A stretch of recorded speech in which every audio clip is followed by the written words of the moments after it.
గుంటమెట్టు దగ్గర సముద్రం పక్కన పాడుబడ్డ చర్చ్. నాన్న, ఆ పెట్టెలా ఇవ్వండి.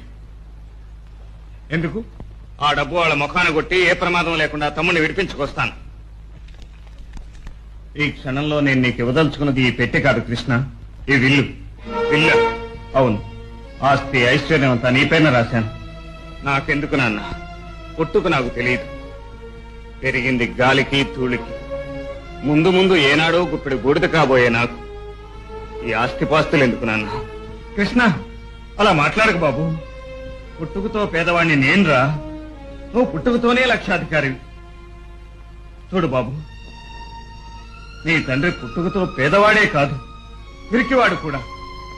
నిన్ను మీ అమ్మ నుంచి దూరం చేసిన నేరాన్ని ఒప్పుకోవటానికి, నువ్వు బ్రతికే ఉన్నావన్న నిజం చెప్పుకోవటానికి ధైర్యం లేని పిరికివాడు.